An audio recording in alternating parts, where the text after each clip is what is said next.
এক বছর নাকি নির্বাচনের যে খরচ তার চেয়ে বেশি উঠে ফেলছে।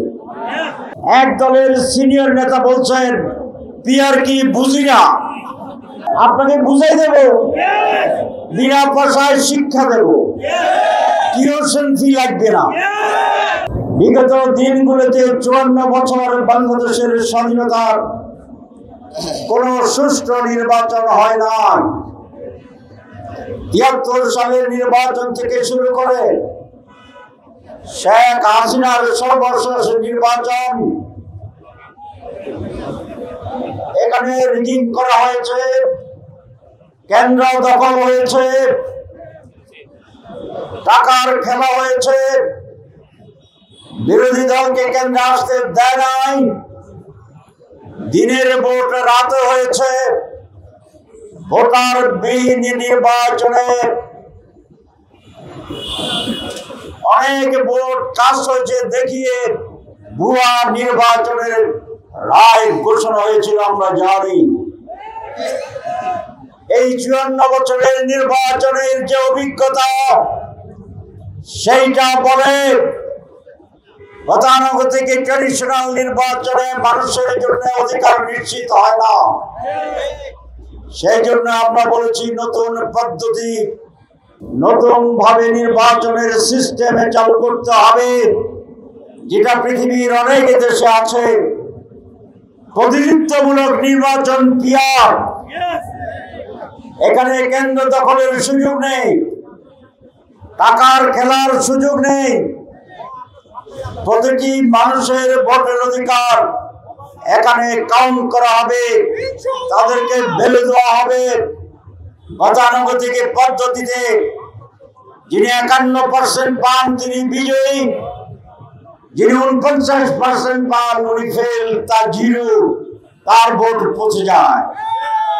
কিন্তু পিয়ার পদ্ধতি সারা দেশে যে দল যে পরিমাণ ভোট পাবে সবগুলাই বিবেচনা আনবে, কাউন্ট হবে, এবং সেই অনুপাতিক হারে সেই দল সেই পরিমাণ আসন পাবে।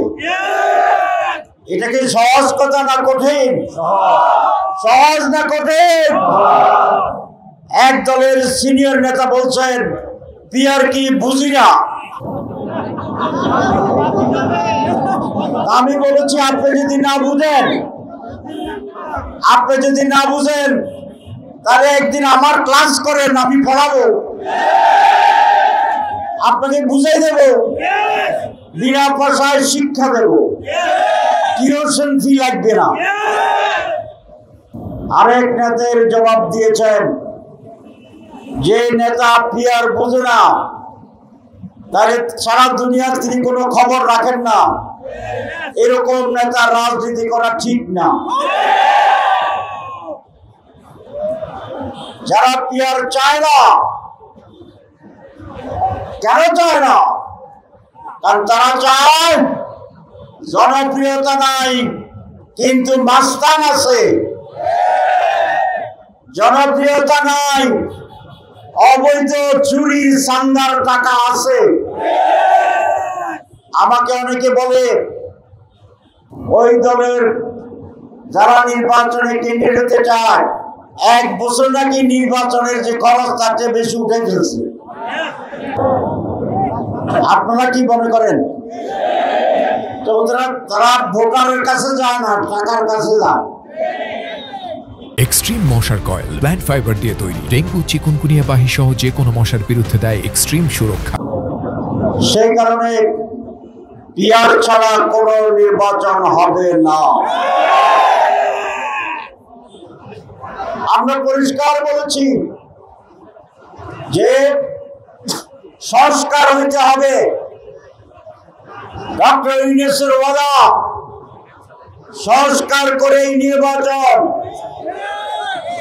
আমরা সংস্কার কমিশনে বসেছি। একটি দল মুখে বলে মানি, আসল জায়গায় মানে না।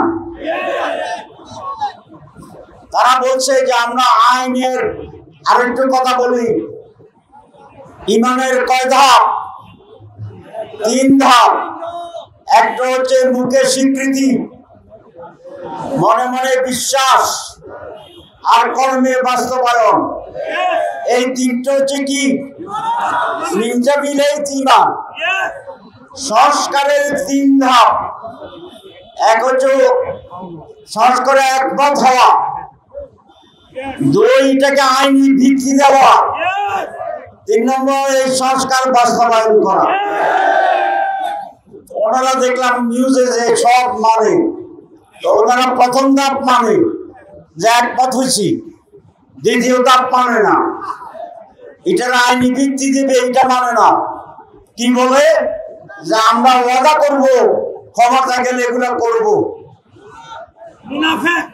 ইমান এত মজবুত, মনে হয় যেন ওনারা কোনোদিন ওয়াদা ভঙ্গ করেন নাই। আমাদের যারা এমপি মন্ত্রী হন, আমিও কয়েকদিনের জন্য এমপি ছিলাম, আমাদের একটা শপথ করতে হয়, সেটা হচ্ছে রাগ বিরাগের ঊর্ধ্বে উঠে আমি নিরপেক্ষভাবে কাজ করব।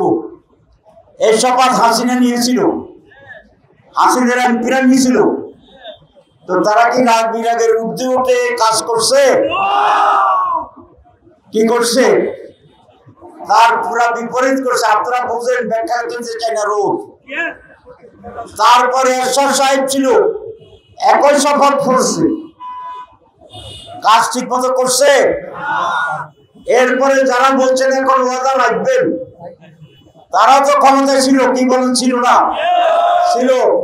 তো সেখানে ওনারা তো বলছেন দুর্নীতি করবেন না, রাগ বিরাগের উপর উঠে করবেন, সেটা কি করছিল?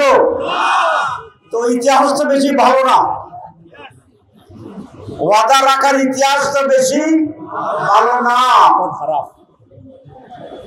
সুতরাং জনগণ এটা কিভাবে বিশ্বাস করবে যে আইনের প্রয়োজন নেই,